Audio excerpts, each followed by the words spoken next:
معزز ناظرین و سامعین کرام،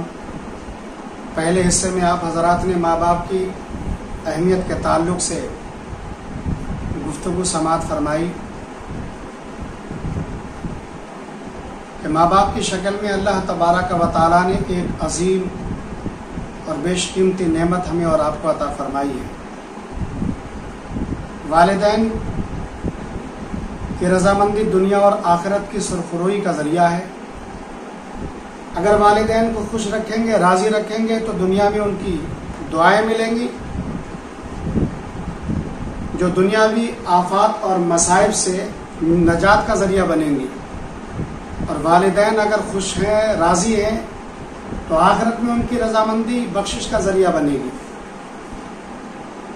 میں ایک چھوٹی سی مثال کے ذریعے آپ کو بتانا چاہوں گا کہ اپنی منزل کی طرف جب کوئی انسان سفر کرتا ہے، مثال کے طور پر آج کے زمانے میں اگر کوئی ٹرین سے، ریل سے سفر کرتا ہے اور کسی منزل تک پہنچنا چاہتا ہے تو وہ سفر کی تیاری کرتا ہے، سفر کے لیے موسم کے مطابق کپڑے رکھتا ہے، ضروریات کا سامان رکھتا ہے، زیادہ سفر اکٹھا کرتا ہے، مناسب اور معقول انتظام کرتا ہے کہ سفر میں کسی طرح کی دشواری نہ ہو اور منزل تک پہنچ سکے، منزل پر پہنچنے میں کوئی دقت اور کسی پریشانی کا اسے سامنا نہ کرنا پڑے۔ اس لیے وہ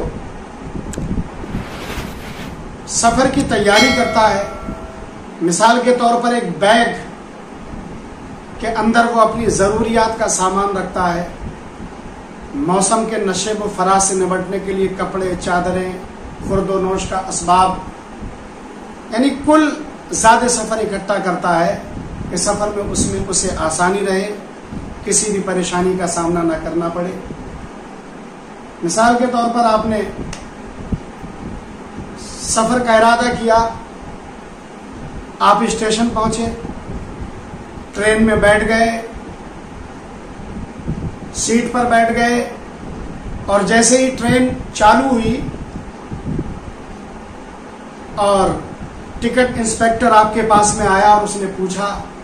کہ ذرا ٹکٹ دکھائیے، تو اب کبھی آپ اپنی وجود کی طرف دیکھ رہے ہیں، کبھی اس کی طرف دیکھ رہے ہیں،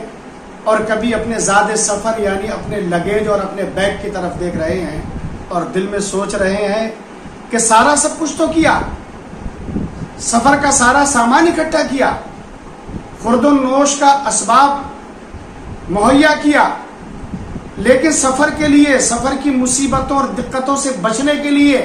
سفر کرنے کے لیے جو سب سے زیادہ اہم اور ضروری چیز تھی ٹکٹ، اس کا انتظام تو آپ نے کیا نہیں۔ اب آپ پریشان ہیں، پریشان ہونے سے، ہاتھ ملنے سے کچھ نہیں ہوگا، اس لیے کہ آپ بہت بڑی غلطی کر چکے ہیں کہ جو سفر کے لیے ضروری شے تھی، ضروری چیز تھی، وہ آپ فراموش کر چکے ہیں۔ اسی طرح سے جب آپ آخرت میں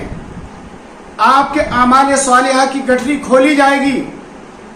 تو اس میں روزہ بھی ہوگا، نماز بھی ہوگی، حج و زکوٰۃ، صدقہ اور خیرات، ہر طرح کی نیکیاں ہوں گی، لیکن جنت میں انٹری کے لیے، جنت میں جانے کے لیے بخشش کا جو ذریعہ ہے والدین کی فرما برداری، ان کے ساتھ میں حسن سلوک،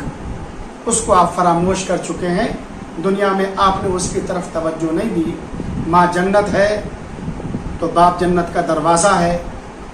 اللہ کے نبی صلی اللہ علیہ وسلم کا فرمان عالی شان ہے کہ اللہ کی رضامندی ماں باپ کی رضامندی میں پوشیدہ ہے، اور اللہ کی ناراضگی ماں باپ کی ناراضگی میں پوشیدہ ہے۔ لہٰذا اپنے غلاموں کو خطاب فرماتے ہوئے ارشاد فرمایا کہ اپنے والدین کو راضی رکھو، اس لیے کہ والدین راضی ہیں تو تمہارا رب راضی ہے۔ اب کل قیامت کے دن ہر طرح کی نیکیاں تمہارے پاس ہوں گی، ہر طرح کا بہترین عمل آپ کے پاس میں ہوگا، نمازوں کا ذخیرہ ہوگا، روزے ہوں گے، حج و زکوٰۃ، صدقہ اور خیرات، ہر طرح کی نیکیوں سے آپ کا دامن بھرا ہوا ہوگا، آپ کی گٹھری تیار ہوگی۔ لیکن جو چیز سب سے پہلے ضروری تھی، والدین کے ساتھ میں حسن سلوک، ان کی فرما برداری، وہ آپ فراموش کر چکے ہیں۔ آپ کی کوئی نیکی بھی خدا کی بارگاہ میں کام نہیں آئے گی، اس لیے کہ آپ کے ماں باپ آپ سے راضی نہیں ہیں، آپ نے ان کے ساتھ میں حسن سلوک نہیں کیا، نیکیوں کی طرف توجہ تو دی، لیکن جو سب سے بڑی نعمت تھی، جو سب سے بڑی نیکی تھی، وہ ہمہ وقت تمہارے سامنے تھی، لیکن تم نے ان کی خدمت کر کے ان کی رضامندی حاصل نہیں کی، ان کی خوشنودی حاصل نہیں کی، لہذا اب تمہاری آخرت میں کوئی بھی نیکی قبول نہیں ہوگی اس وقت تک جب تک کہ تمہارے ماں باپ تم سے راضی اور خوش نہیں ہیں۔ لہذا ماں باپ اللہ کی بہت بڑی نعمت ہے جس کا کوئی دنیا میں متبادل نہیں ہے۔ دنیا میں اگر تم نے ان کو راضی رکھا ہے تو دنیا میں ان کی وہ دعائیں ملیں گی جو تمہارے لیے آنے والی آفتوں، حادثوں اور مصیبتوں سے تمہاری ڈھال بنیں گی اور کل میدان محشر میں تمہاری بخشش کا ذریعہ بنیں گی۔ لہذا والدین کے ساتھ میں حسن سلوک کیجئے، اس لیے کہ رب کی رضامندی اور خوشنودی ماں باپ کی رضامندی میں پوشیدہ ہے۔ اللہ تبارک و تعالی ہمیں اپنے والدین کے ساتھ حسن سلوک کی توفیق عطا فرمائے۔